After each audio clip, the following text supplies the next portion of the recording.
Welcome. I'm so glad you can join us on Mission Evolution, where we bring the latest knowledge from today's leading experts to support your evolutionary process. I'm your host, Gwilda Wiyaka. This hour, we'll explore spirit marriage, evolution of the divine within. Most cultures have myths, legends, and practices involving spirit marriage. It is, in fact, so universal that it warrants a closer look. Is there really such a thing as a marriage between a spirit entity and a human? Is it even possible? What would be the purpose? But most importantly, can it serve us as a means of personal evolution today? With us this hour to consider this unusual topic is Megan Rose, the author of Spirit Marriage, Intimate Relationships with Otherworldly Beings. Megan has a doctorate in East-West psychology from the California Institute of Integral Studies and a master's degree in religion and society from the Graduate Theological Union. She serves as an ordained interfaith minister, psycho-spiritual counselor, and is the executive director of the Entheosis Institute. Her website, drmeganrose.com. Megan, thanks so much for joining us on Mission Evolution. Thanks so much. I'm really happy to be here today with you, Gwilda. So, your bio says that you have a degree in East-West psychology and in religion and society. What led you from there to considering and studying spirit marriages? It's a great question. I was raised in the Pentecostal Christian tradition, and in that tradition, my upbringing from early childhood through my young adulthood was really the emphasis of the gifts of the Spirit, right? Laying on of hands, speaking in tongues, and various faith healing and sort of ecstatic spirituality kinds of practices. And so those were just kind of the waters that I swam in as a child growing up. And as I grew up and went to college, I became really sort of curious about this embodied spirituality, this spiritual energy that seemed to move through and in me, and that manifested for me at the time as the Holy Spirit. And so I went to seminary to try and kind of unpack it and understand it. And by then I'd kind of become a little disenchanted with the more fundamentalist aspects of Christianity, and was sort of veering into more of earth-based spiritual practices and traditions. And in seminary, I remember hearing this line in the Genesis account around how the sons of God, the angels, came and saw the daughters of men, the women, and took unto them wives. And I thought that was really interesting. And so that was sort of cooking on the back burner of my my consciousness, really, as I went through seminary and continued to really try to study embodied spirituality. What is this this strange flow, this numinous force that moves through our bodies when we're having these powerful numinous spiritual experiences?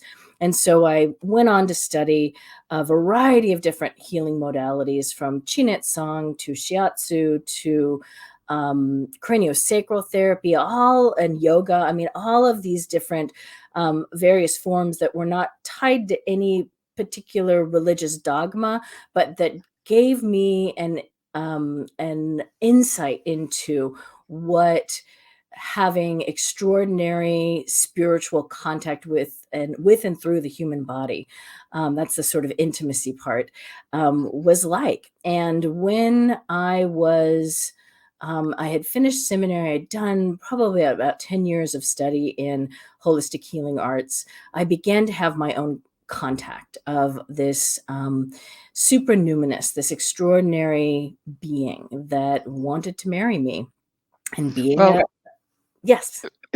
oh, let's get on the same page as far as, would you mind telling us what a spirit marriage is? Sure, absolutely. Yeah. So a spirit marriage is when a human and an extraordinary being, or what I call a spirit, because that's sort of the most general term that you can use for these types of beings, these otherworldly beings, but they really could be angels or deities or earth spirits, devas, there's a whole host or classification of different types of beings that one could step into this kind of relationship with. So it's when a human and one of these beings step into a committed relationship, much like a human marriage. It is a human person and an extraordinary intelligence that agree to have this bond and this lifelong commitment to do usually some sort of co-creative project together. And So, yeah, how does that differ from helping spirits, visiting spirits, spirit friends? How's that differ? well, I think of it as kind of a spectrum. I think that the helping spirits and the visiting spirits are sort of like friendships that we gather with the other world, or that we create with the other world. And the spirit marriage is just that. It is a deeper commitment, and usually at the behest of the spirit. So usually the spirit comes to the individual and says, I want to marry you. And if you're lucky enough to be within a tradition, and there are many on the planet that practice spirit marriage, then there are protocols and practices that you can undertake to step into that marriage. Okay, If you're so sorry, backing up again. How does this wannabe mate approach you? How do you hear them, know something's going on, hear that message? Yeah. So, if you are already working in and with guiding spirits, spirit guides, tutelary spirits, spirit companions, then it would be the spirit that says to you, either in a dream or a trance journey or some other kind of non-ordinary state, usually, that they want to marry you. However, So there it's helpful to have a tradition or a practice where you can enter the trance state, or is that necessary? You can just hope the dream comes. Well, I think that it isn't necessary that you have a tradition. In fact, my research shows that there are plenty of folks that are being contacted by spirits and asked to marry them that don't have a tradition, and like myself, and I had to sort of figure it out and find my way into a tradition that would help support me and make sense of all of this. But the tradition helps, but you absolutely don't have to be within a tradition for a spirit to step forward and say, I want to step into a deeper committed relationship with you. So how do you know that that's what's going on? That you're not just making it up or imagining it? Yeah, that's a great question. I call it the checks and balances process. For myself, I had a psychotherapist that I was working with, but a shamanic psychotherapist, someone who was well versed in this type of extraordinary work and contact. And that was important to me so that it wasn't immediately dismissed or invalidated as some sort of, fantasy. And then I found mentors, folks who had spirit marriages themselves, or were within a tradition that upheld that, to really help guide me. And that's really what I recommend if folks are having what they think might be this type of a contact, that they find a mentor, that they find a guide, someone, and they're out there. My research shows tremendous amounts of sort of hidden in plain sight instances of these kinds of relationships. uh, Well, we're going to have to go into these hidden insight kinds of relationships on the other side of a short pause. Megan and I will return shortly, so don't go away. This is Mission Evolution, www.missionevolution.org. You are watching the X Zone TV channel on the First Choice Broadcast Network, fcbn.ca. Hello again. This is Mission Evolution, missionevolution.org.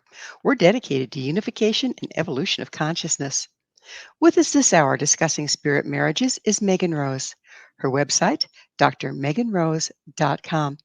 Megan, we were discussing how you find help once you feel like you've been contacted for a spirit marriage. And How is a spirit marriage different from a possession, for instance, or from channeling? I think that possession and channeling are sort of steps on the road to the spirit marriage. Some folks in the esoteric and occult communities call spirit marriages unions or indwellings, or merges. And so if you think of possession or channeling as sort of the spirit comes in, the spirit goes out, they may leave some of their grace and their energy, but you're still separate and distinct entities. And the spirit marriage or the indwelling is just that. It's a co-walking where the spirit walks sort of within and alongside of you. And that is kind of a constant presence. May not be like, talking at you, but you in your head, but you have this deeper union that aligns the two of you. In some traditions, inextricably, like you're changed from that moment on. So, when you are um, considering a spirit marriage, how do you know that you're not dealing with a less than friendly spirit, one with an agenda like a possessing spirit?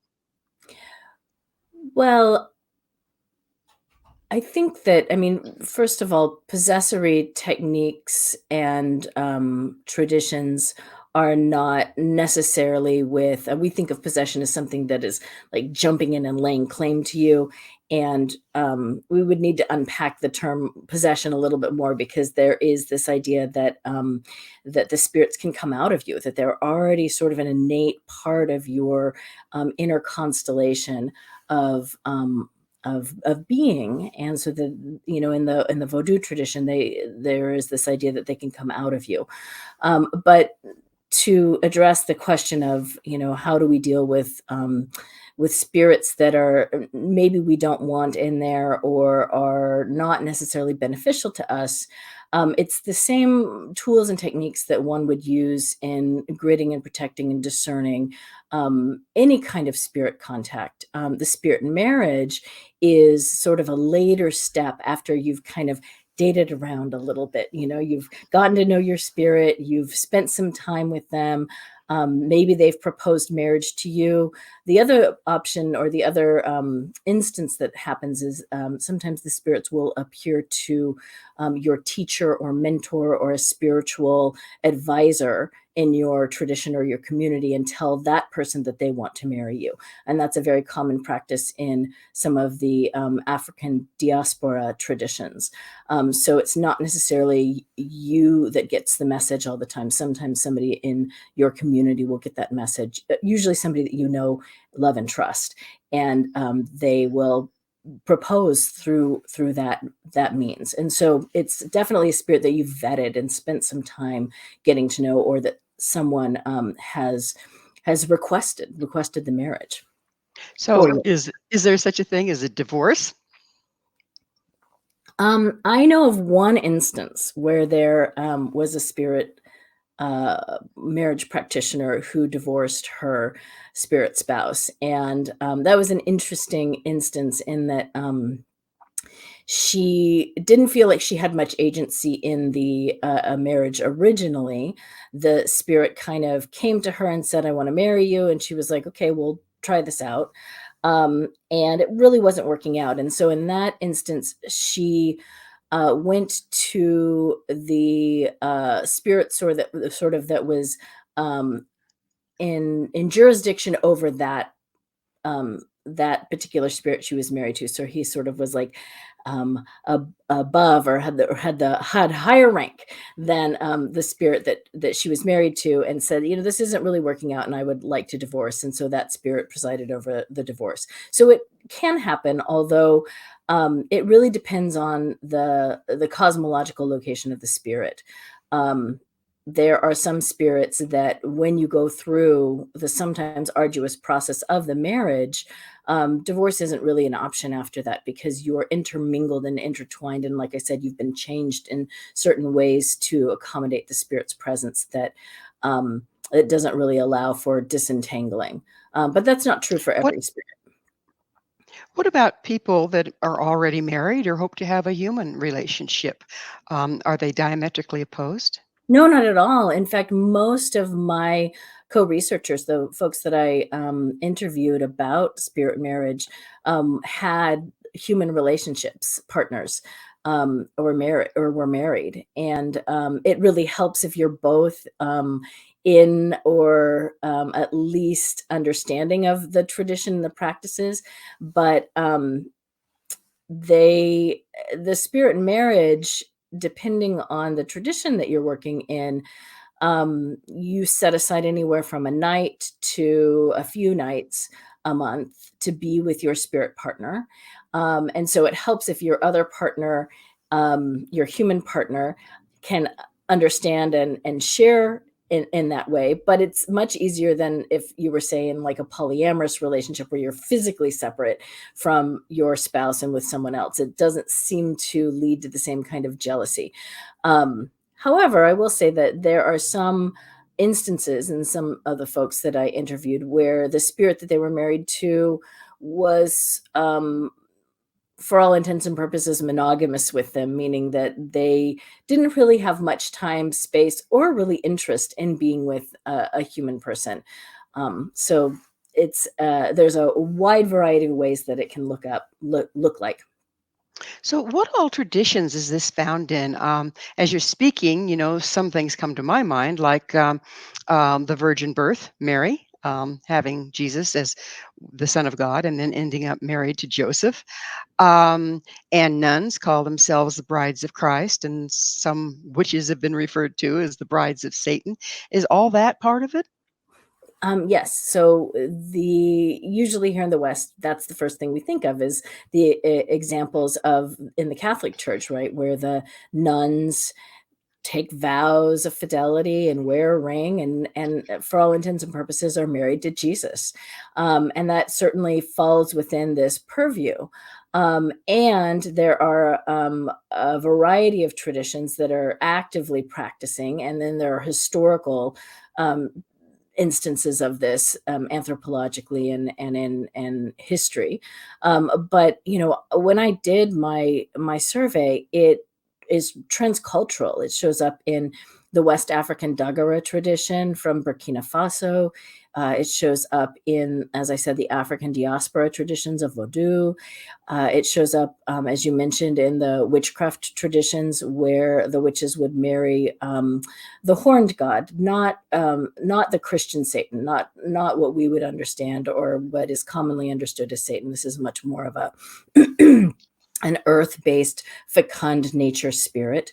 It shows up in the Indic traditions of Shakta Tantra, and marriage to the god or the goddess in various tantric traditions, and on and on and on and on. I mean, in China, in Siberia, in the United States, it's all around the world. And it's been all around the world for quite some time, from what you're saying. Yes, the first textual evidence of it we find in ancient Mesopotamia.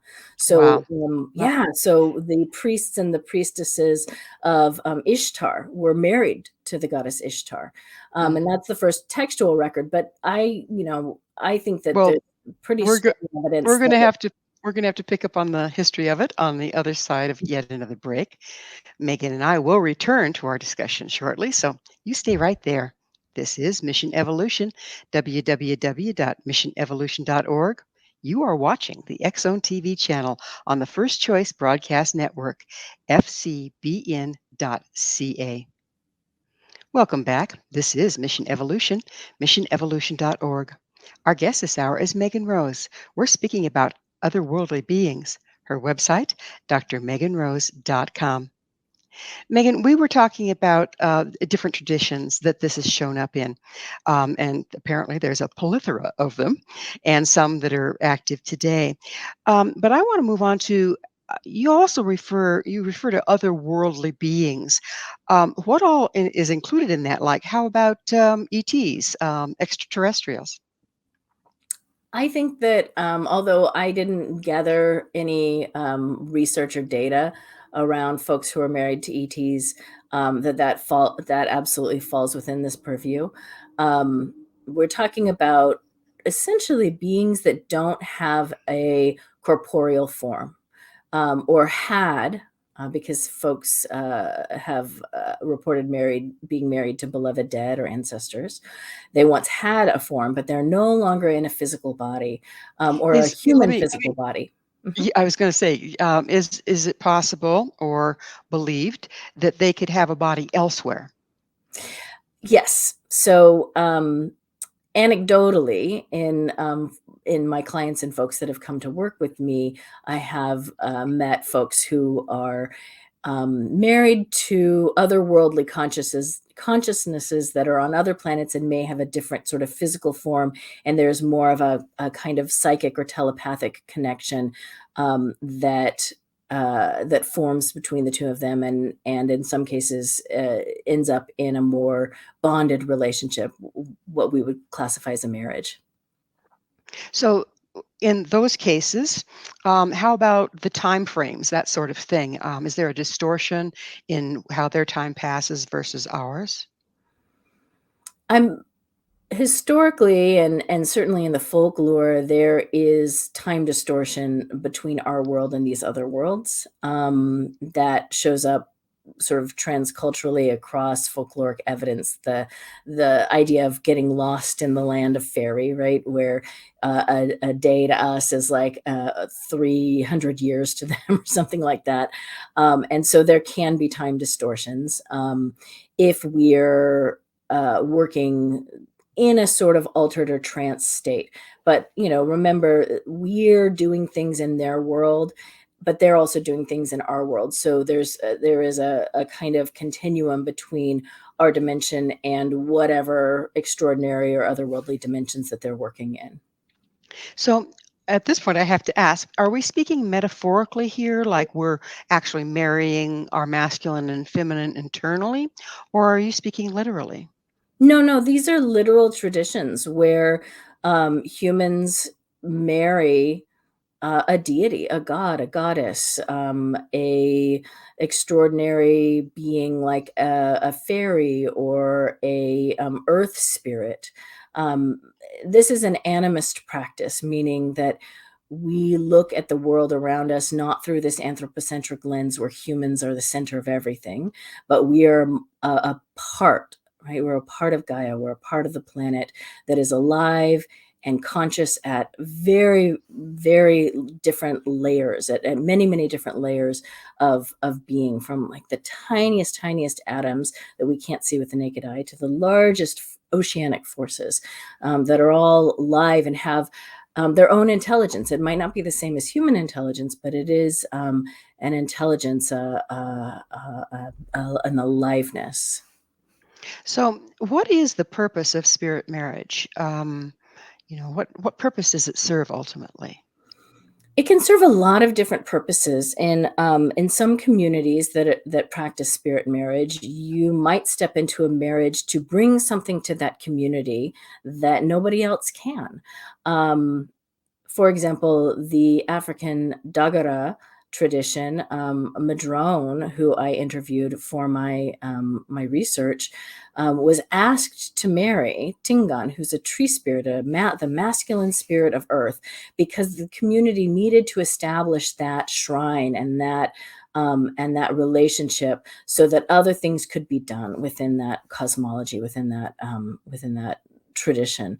Um, but for folks who aren't in a spirit marriage tradition, or sort of trying to figure this out on their own, what I found is that often these marriages come forth because there are things that we can do with those spirit beloveds, that we're not able to necessarily do on our own. Just like a tutelary spirit would give us guidance, the marriage sort of brings forth this co-creative union where amazing things like extraordinary works of art, and co-creative projects, environmental projects, all sorts of things come through these deeply committed, bonded relationships with the spirit beloved. How do they find us? That's a great question. I think that in some ways, these relationships are predestined, meaning we may have been married to them in previous lifetimes, if you want to take a reincarnational approach to it. Um, Oftentimes, the spirits have been attached to our ancestors in our family lineage. And so we're simply picking up practices that our animist ancestors practiced for generations. And then other times, a spirit finds us because that we have a certain je ne sais quoi. We have a certain something that they know will bring this co-creative project forward in a unique way. One spirit marriage teacher that I've worked with and studied with, R.J. Stewart, says they do things that we can't, and we do things that they can't, and so we really need each other to be this bridging consciousness. Sounds very much like a human marriage, doesn't it? When they work well, we each Mhm. have a piece of the equation. When you're entering into a spirit marriage, and do you think, or have you found that it has to do with intention that you may have set at some point? That's a great question. I hadn't thought about that before, not in that frame. So let me think about that for a second. I think that for folks that are invited into spirit marriage, there's an openness, right? There's an openness to being loved at that deeply bonded way.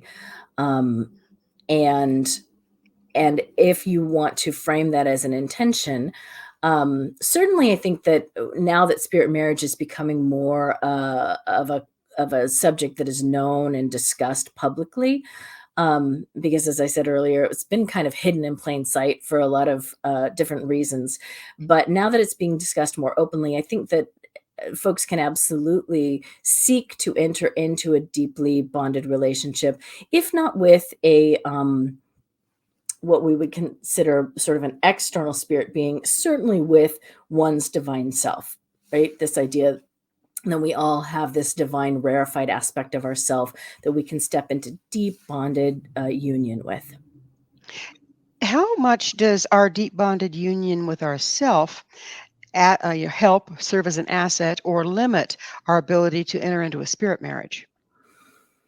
I think it absolutely is an asset, in that when we step into deep devotional relationship with deity, whether we consider ourselves to be sort of a fractal or a piece of the deity, or whether it's sort of this externalized deity, kind of lights us up, right? There's all these things that happen to our consciousness and to our psychospiritual processes that that in many traditions sort of make us more like, right? There's this idea that when you're in devotion to a deity, when you have a devotional deity, you begin to take on the qualities, and in some traditions you even start sort of shifting and looking a little bit more like that deity. Well, we're And going so to have to pick up on how we bond and what the effects are on the other side of yet another quick break. Megan and I will be back shortly to continue this discussion, so don't go away. This is Mission Evolution, missionevolution.org. You're watching the X Zone TV channel on the First Choice Broadcast Network, fcbn.ca. Welcome back. This is Mission Evolution, bringing together gifted people of service to the world. This hour, we're sharing thoughts with Megan Rose. Her website, drmeganrose.com. Megan, when is it appropriate? How do we know it's the appropriate thing to do to enter into a spirit marriage? well, I think when you have been, first of all, contacted by a spirit asking to marry you, um, and vetted that spirit and spent some time getting to know them, and maybe found some folks like a counselor or a spiritual mentor to help you really navigate it. The other would be that you have a deep love. I'm thinking of the Shivites that have deep love for Shiva, and long to be his beloved and step into and woo him. So there's this idea that, particularly with divine beings and even with our own divine self, that we might woo and invite a deeply bonded indwelling of that spirit, that being, to co-walk with us, right? To be a part of our lives in a deeply indwelled kind of way. So that would indicate that more than one of us can be married to one of them at one time. Yes, absolutely. And we can be married to more than one being as well. So this is a very polyamorous tradition in many ways, because that, at least from my research, we can have more than one divine being that we are devoted to. Or sometimes we have a divine being that we're in a devotional relationship with for a while, and then that switches and that shifts, and we grow and evolve, and our relationships grow and evolve, just like our human ones do. Sometimes we grow out of relationships, or, to your question about fixed, our divine self focus. So, are there any precautions or protocols that we need to be aware of if someone's interested in pursuing a spirit marriage? I think that, just like if you're stepping into divination or channeling work, that having some really good practices for discernment of the spirit, discernment of, like, what's my own projection that I'm bringing to this, which we talked a little bit about earlier. So what is me, what is my culture, what is the media, what is my ancestors, and what is the voice of spirit. Having really good structures and support for being able to discern all of those different things is really paramount. um, and So, it sounds then like what you need to do is really educate yourself once you recognize that you are interested in, or it's a possibility to have a spirit marriage. I think education is really important, because we want to be grounded, right? We want to feel safe and sane in these relationships, and not like we're untethered, and like, the lights are on, and we're open for business, and all the spirits are showing up and talking to us. We want to be able to filter down so that we have a manageable working space within which we can cultivate contact. Do you think that there is an increase in spirit marriages and people being approached right now because of the trauma that we're in on the planet, this huge transition we seem to be in? I think we've always had spirit marriages on the planet, but I do think that I think it's coming to light now, more so than in times past, because yes, we need to evolve as a species beyond this consumptive, destructive pattern that we're in with the planet. And all of these otherworldly beings are coming forward, I think, to really help and support that. How can we use a spirit marriage to evolve personally?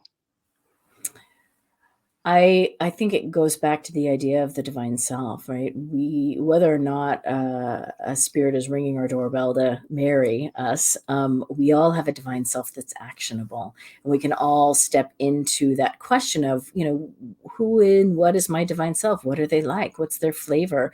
Maybe we'll find a patron deity, or a cosmological pantheon that we want to practice within. And then it's this deep devotional work, combined with discipline, right? The disciplined practices of getting to know that aspect of the divine self, getting to know that spirit beloved. Just like you would a human, you have to spend time daily getting to know them, and getting familiar with their voice, their touch, their presence in your life. And in the process of that, you get to know yourself better. Yeah, because all of a sudden, when you're looking at those questions of what's me, what's not me, you start realizing, oh, I've got a lot of stories running that are not even my own stories. They're like, something I inherited from my mom, or some story that I picked up from the collective, via media. And they're not even my true self. They're not true to who I am and what I'm here to do on the planet at this time. So a spirit marriage can help you gain perspective. Is that what you're saying? Absolutely, yeah. It because that we, at least the way that I think that it happens in a healthy unfolding, psychologically. It helps us really clarify who we are and what we're about. Megan, what is your mission? My mission is this co-creative project of getting the news out about spirit marriage. As I started to say at the beginning, I was contacted, and that set me on the path of doing a PhD dissertation and really researching this and really understanding the psychospiritual mechanics of it, so that I can share this message with other people and help. I get contacted by people all over the world trying to figure out, what's going on. I have this spirit and it says it wants to marry me, and I've never heard of this before. And so my mission has really been about stepping into that co-creative relationship with my contact to help others who are being contacted do this in a way that they feel safe and sane and grounded and validated. Safe and sane and grounded should be a challenge when you're dealing with something that's so far out of our conscious awareness as far as our culture goes.